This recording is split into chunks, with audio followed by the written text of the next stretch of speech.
সংবাদ সবাইকে স্বাগত জানাচ্ছি। আমি ফিরোজ তোহা। শুরুতেই সংবাদ শিরোনাম জানিয়ে দেব এই মুহূর্তে হাতে পাওয়া সর্বশেষ গুরুত্বপূর্ণ আপডেট বাংলা সংবাদ। শুরুতেই থাকছে গোপালগঞ্জে বিএনপি আওয়ামী লীগের সংঘর্ষ চলছে। গোপালগঞ্জের মুকসুদপুরে বিএনপি এবং আওয়ামী লীগের মধ্যে সংঘর্ষের ঘটনা ঘটে। এই রিপোর্ট হাতে আসা পর্যন্ত সংঘর্ষ চলছে। সংঘর্ষ নিয়ন্ত্রণের চেষ্টা করছে পুলিশ। শুক্রবার গোপালগঞ্জের মুকসুদপুর পৌরসভার চৌরঙ্গি এলাকায় ঘটনা ঘটে। ঘণ্টাব্যাপী উভয় পক্ষের সংঘর্ষে প্রায় 50 জনের উপরে আহত হয়েছেন। আহতদের ফরিদপুর মেডিকেল কলেজে ভর্তি করা হয়েছে। এবারে জানাবো অতিথি দেবতার মতো এই নীতিতেই শেখ হাসিনাকে আশ্রয় দিচ্ছে ভারত। ছাত্র জনতা তীব্র আন্দোলনের মুখে পদত্যাগ করে ভারতে পালিয়ে যাওয়া সাবেক প্রধানমন্ত্রী শেখ হাসিনার ভিসার মেয়াদ বাড়িয়েছে দেশটির সরকার। সরকারি এক সূত্রের বরাতে তথ্য জানিয়েছে ভারতের সংবাদ মাধ্যম সিএনএন নিউজ। বাংলাদেশ সরকারের পক্ষ থেকে তাকে একাধিকবার ফেরত চাওয়া হলেও তারা শেখ হাসিনার ভিসার মেয়াদ বাড়িয়েছে। এবার জানাবো ফারুক হাসানকে দেখতে হাসপাতালে আমির খসরু। গণ অধিকার পরিষদের সিনিয়র সহসভাপতি ফারুক হাসানকে দেখতে হাসপাতালে গেছেন বিএনপির স্থায়ী কমিটির সদস্য আমির খসরু মোহাম্মদ চৌধুরী। শুক্রবার বিকাল 4:30টায় তিনি বঙ্গবন্ধু শেখ মুজিব মেডিকেল বিশ্ববিদ্যালয়ে যান। এছাড়া ফারুক হাসানকে দেখতে আসেন 12 দলীয় জোটের মুখপাত্র শাহাদাত হোসেন সেলিম, সমন্বয়ক মোহাম্মদ এহসানুল হুদা। এদিকে সারা দেশে তীব্র শীত, 10 জেলায় শৈত্যপ্রবাহ। সারা দেশে তাপমাত্রা কমতে শুরু করেছে। সর্বত্র তীব্র শীত বিরাজ করছে। এরই মধ্যে 10 জেলায় মৃদু থেকে মাঝারি ধরনের শৈত্যপ্রবাহ বয়ে যাচ্ছে বলে জানিয়েছে আবহাওয়া অফিস, যা আগামী 24 ঘণ্টায়ও কিছু কিছু এলাকায় অব্যাহত থাকতে পারে। শুক্রবার আবহাওয়া অধিদপ্তরের 72 ঘণ্টার পূর্বাভাসে এ তথ্য জানানো হয়েছে। এবারে থাকছে সব ধর্মের মানুষ এক হয়ে দেশকে গড়ে তুলতে হবে আদিলুর রহমান।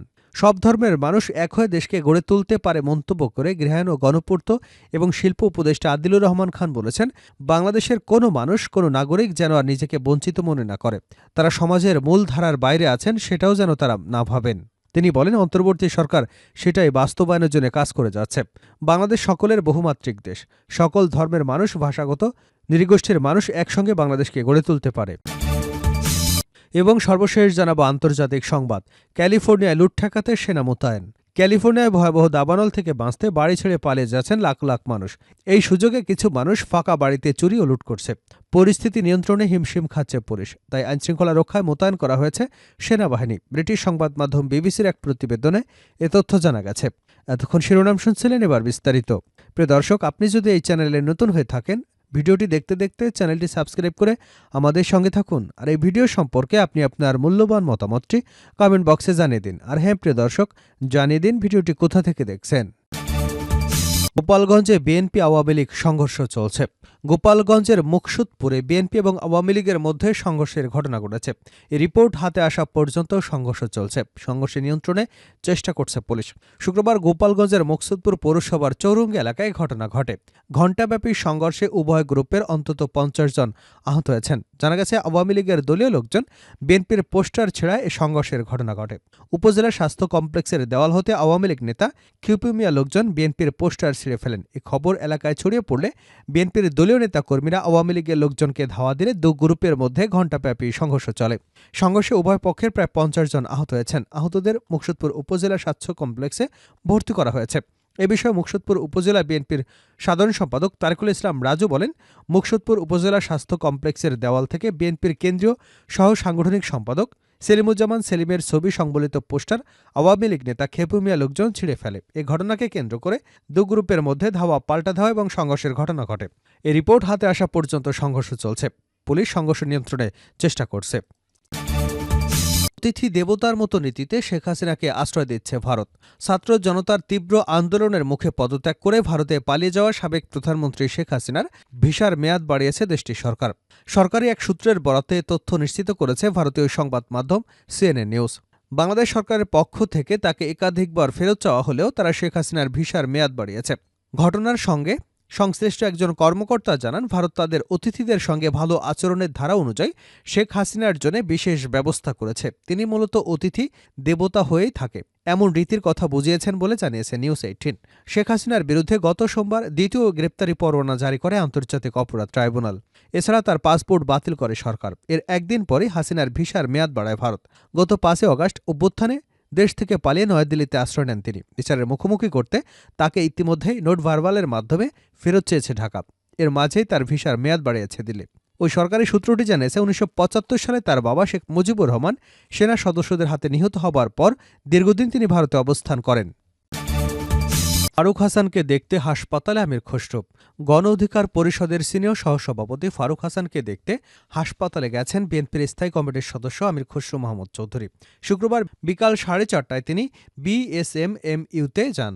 এছাড়া ফারুক হাসানকে দেখতে আসেন ১২ দলীয় জোটের মুখপাত্র শাহাদাত হোসেন সেলিম এবং সমন্বয়ক সৈয়দ এহসানুল হুদা। এ সময় উপস্থিত ছিলেন গণ অধিকার পরিষদের সাধারণ সম্পাদক মোহাম্মদ রাশেদ খান। এ সময় সাংবাদিকদের সঙ্গে আলাপকালে আমির খসরু মাহমুদ চৌধুরী বলেন, ফারুক হাসানের উপর হামলা অত্যন্ত নিন্দনীয়। আরও নিন্দনীয় আসামিদের জামিন পাওয়া। ঘটনার পিছনে কারা আছে সরকারের উচিত তদন্ত করে খতিয়ে দেখা। ফারুক হাসানের প্রতি দলের পক্ষ থেকে সহমর্মিতা প্রকাশ করছি। গণ অধিকার পরিষদের সাধারণ সম্পাদক মোহাম্মদ রাশেদ খান বলেন, হাসিনার আমলে আমরা হামলার শিকার হয়েছি, বিচার পাইনি। এখনও যদি হামলার শিকার হই, বিচার না পাই, তাহলে কোথায় পরিবর্তন হলো? আমরা এই ঘটনায় সরকারের উপদেষ্টা আসিফ মাহমুদ এবং শারমিন মুর্শিদের আন্তরিকতা এবং সহযোগিতা পেয়েছি। তিনি আরও বলেন, এরপরও আসামিদের জামিন করালো কারা? তারা কি সরকারের থেকেও শক্তিশালী? আমরা বিচারকদের পদত্যাগ দাবি করছি। তিনি কিভাবে কোন গ্রাউন্ডে জামিন অযোগ্য মামলায় অপরাধীদের জামিন দিলেন? আসামিরা কতটা মানসিকভাবে বিকারগ্রস্ত যে জামিন পাওয়ার পর দুধ দিয়ে গোসল করেছে? ঘটনার পিছনে রহস্য উদ্ঘাটন করবার আগে আসামিদের জামিন প্রমাণ করে বিচার বিভাগ স্বাধীন হয়নি। হাসিনার আমলের মতোই সবকিছু চলছে। ১২ দলীয় জোটের মুখপাত্র শাহাদাত হোসেন সেলিম বলেন, আমরা গণ অধিকার পরিষদের সঙ্গে আছি। ফারুক হাসান আমাদের সহযোদ্ধা। হাসিনার পতনে তিনি ভূমিকা রেখেছেন। তার উপর হামলার বিচার না পাওয়া খুবই দুঃখজনক। এ সময় ফারুক আরও বলেন, আসামিদের তো আমি ক্ষমা করিনি, তাহলে বিচারক কিভাবে ক্ষমা করে জামিন দিলেন? আমি আসামিদের গ্রেপ্তারের দাবি করছি। আমার পায়ের লিগামেন্ট ক্ষতিগ্রস্ত হয়েছে, আমি হাসপাতালে। আর ওরা কিভাবে জামিনে মুক্ত? সারা দেশে তীব্র শীত, ১০ জেলায় শৈত্যপ্রবাহ। সারা দেশে তাপমাত্রা কমতে শুরু করেছে। সর্বত্র তীব্র শীত বিরাজ করছে। এরই মধ্যে ১০ জেলায় মৃদু থেকে মাঝারি ধরনের শৈত্যপ্রবাহ বয়ে যাচ্ছে বলে জানিয়েছে আবহাওয়া অফিস। যা আগামী ২৪ ঘণ্টায়ও কিছু কিছু এলাকায় অব্যাহত থাকতে পারে। শুক্রবার আবহাওয়া অধিদপ্তরের ৭২ ঘণ্টার সর্বশেষ পূর্বাভাসে এ তথ্য জানানো হয়েছে। পূর্বাভাসে বলা হয়েছে, উপমহাদেশীয় উচ্চচাপ বলয় বর্ধিতাংশ পশ্চিমবঙ্গ এবং তৎসংলগ্ন বাংলাদেশের পশ্চিমাংশ পর্যন্ত বিস্তৃত রয়েছে। পাশাপাশি মৌসুমের স্বাভাবিক লঘুচাপ দক্ষিণ বঙ্গোপসাগরে অবস্থান করছে। আর এর বর্ধিতাংশ বিস্তৃত রয়েছে উত্তর বঙ্গোপসাগর পর্যন্ত। এ অবস্থায় শনিবার সন্ধ্যা ৬টা পর্যন্ত অস্থায়ীভাবে আংশিক মেঘলা আকাশসহ সারা দেশের আবহাওয়া শুষ্ক থাকতে পারে। সেই সঙ্গে মধ্যরাত থেকে সকাল পর্যন্ত সারা দেশের কোথাও কোথাও হালকা থেকে মাঝারি ধরনের কুয়াশা পড়তে পারে।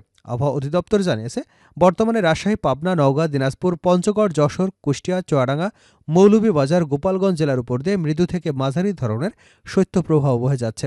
আগামী ২৪ ঘণ্টায় তা কিছু এলাকায়, তবে এই সময় সারা দেশে রাত এবং দিনের তাপমাত্রা সামান্য বৃদ্ধি পেতে পারে। শেষ করছে আন্তর্জাতিক সংবাদ দিয়ে। ক্যালিফোর্নিয়ায় লুট ঠেকাতে সেনা মোতায়েন। ক্যালিফোর্নিয়ায় ভয়াবহ দাবানল থেকে বাঁচতে বাড়ি ছেড়ে পালিয়ে যাচ্ছে লাখ লাখ মানুষ। এই সুযোগে কিছু মানুষ ফাঁকা বাড়িতে চুরি এবং লুট করছে। পরিস্থিতি নিয়ন্ত্রণে হিমশিম খাচ্ছে পুলিশ। তাই আইনশৃঙ্খলা রক্ষায় মোতায়েন করা হয়েছে সেনাবাহিনী। ব্রিটিশ সংবাদ মাধ্যম বিবিসির এক প্রতিবেদন থেকে এ তথ্য জানা গেছে। গত মঙ্গলবার ছড়িয়ে পড়া লস অ্যাঞ্জেলসের দাবানলে আগুনে পুড়ে মৃতের সংখ্যা বেড়ে ৭ জনে গেছে। স্থানীয় কর্মকর্তারা জানিয়েছেন, আগেই ৫ জন মারা গিয়েছিল। আরও ২ জনের মৃত্যু হয়েছে। প্রচুর বাড়িসহ ১০,০০০-এরও বেশি কাঠামো আগুনে পুড়ে গেছে। সবচেয়ে বেশি কাঠামো পড়েছে প্যালিসেডে। সেখানে প্রচুর বাড়িসহ মোট ৫,৩০০ কাঠামো হয় পুরোপুরি অথবা আংশিকভাবে পুড়ে গেছে। ইট নিয়ে পড়েছে ৫,০০০ কাঠামো। ক্যালিফোর্নিয়ার গভর্নর জানিয়েছেন, এত ভয়াবহ পরিস্থিতির সুযোগ নেওয়া খুবই দুঃখজনক। এ ধরনের লুট কোনোভাবে সহ্য করা হবে না। দাবানলের সময় লুটের ঘটনায় জড়িত থাকার দায়ে অন্তত ২ জনকে গ্রেপ্তার করা হয়েছে।